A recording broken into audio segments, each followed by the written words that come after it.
catalyst for that, for the Junior NBA World Championships? How's it been so far?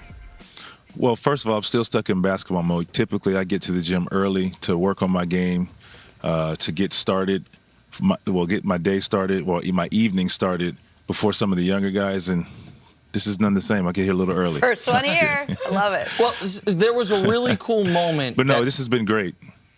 Sorry to interrupt you, Vince. There was a really cool moment that I want the audience to be able to see of you surprising the Canadian national team earlier in the week. Let me play this clip, then I want to ask you about it.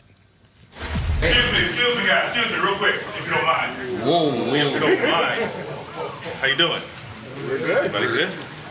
All right. Heard you guys were playing a game today, so I figured I'd come in and say hello. You doing all right? Somebody say something, man. You make me nervous here. Hello. All right, there you go. All right. Now, how cool is that, man? Holy smokes. Vince, they couldn't even talk. They were speechless. What was that moment like? I know that was the problem. I mean, when it was brought to my attention, obviously I knew I had Canada, and they said, "Hey, we got an idea," and I was like, "Let's do it." And I wasn't really sure how the reaction would go. I mean, obviously it can go one of two ways, or well, three ways. It's either they're speechless, they go crazy, or they're like, "Oh, okay, cool." So I was just hoping that they would appreciate it, which they did. It was just funny. So that's why I was like, man, y'all making me nervous. Say something. And so I was shaking the guy's hand and everything. And Coach said, shoot, please don't forget the coaches and whatnot. So it was a great moment. And I actually talked with them after the game in private. They had a tough loss, didn't play well. So I just sat there and just talked to them and just had, we had some motivational time, and guys kind of got some things off the chest and, tried to refocus to get ready for tournament play. Yeah, it's a long tradition there in Canada, the impact that you've had on basketball there. I'm very, very fortunate that our career paths crossed. My brother was coaching there in Toronto, developing you. You and I were working out together there in South Florida. You swore up and down I was trying to kill you or make you into an NFL linebacker. I remember that, like I said, like I tell you, I remember that like it was yesterday. I was just trying to make you a little faster. Conditioning and whatnot. I was like, man, look here, man, I'm trying to jump up in the air. I'm not trying to outrun people. Now, Vince, how do you do it at this, even an advanced age? You talk about getting to the gym early. You've always had a tremendous work ethic and a regiment. But right now, man, what motivates you to continue to play at the high level at the age that you're at? Because it's really astonishing, me viewing you from a distance. Yeah, and I think you'll agree with me when I say this, but it's just the love of the game that takes over everything. I enjoy coming to work. I enjoy the ups and downs. It hurts so good sometimes. Some mornings I wake up and you'll probably watch me walk into the gym, and like there's no way he's playing today.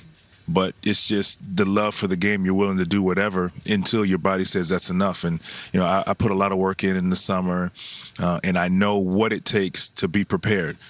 But at the same time, I can walk by a weight room throughout the day and say, I can do it later. But in the evening, reality hits and it will say to me, let's get in gear and get prepared, because I'll never disrespect the game and just play the game just because I'm able to, but not put the work in. I when I play the game, and that's why I've always said, going through a team, and some people's like, oh, you're going to this team, that team, when they feel I should play for someone else or whatnot. I prepare myself to play and play at a high level. And when I'm preparing myself to play, the mentality now at year 21 is the same as year 1, year 11, and so on and so forth, as far as preparing to play, being ready to play, and going to play. Just sitting there on the bench, I mean, if that's the case, I can sit at home on the couch. All right, well, Vince, I want to ask you a little bit about the state of basketball today. It seems like the world is divided into two groups, those who are for an NBA super team and those who are against it. Before we get to some comments you made recently, where do you stand on super teams in the NBA? And obviously we're talking about the Golden State Warriors. I mean, it is what it is. I mean, they didn't do anything wrong as far as, the guys that they have. They did it within, the rules. So what can we say? And it just makes it tough. I mean, when you go to Golden State, you have a game in your hand. You have to play a perfect basketball game to beat them. And they've just added a weapon in DeMarcus Cousins that's a little different than they had before. He has the ability to shoot the three, but his ability to score in the post and draw double teams is it's just astonishing. He's one of the best big men, if not the best, as far as footwork and ability to score and demanding double teams.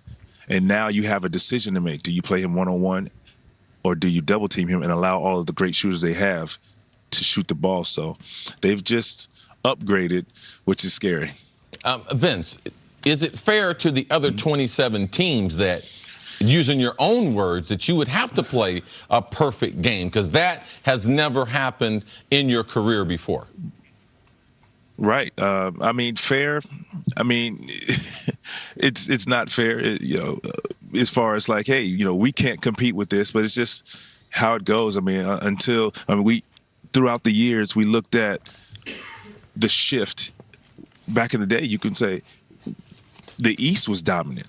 And you can just say, well, like when Shaq was in Orlando, and with that dominant team, and there's a bunch of dominant teams, the Knicks, when they were dominating, the Bulls, obviously, we would say that's unfair as well. Now, it's a different team. It doesn't have the caliber or the elite players that they have, but they were able to come together and make it happen. With super teams, if you would, we've seen super teams formed over the years that have not worked, and nobody really didn't say anything. But on paper, you would absolutely say that's not fair. But it didn't work out. They are able to put a team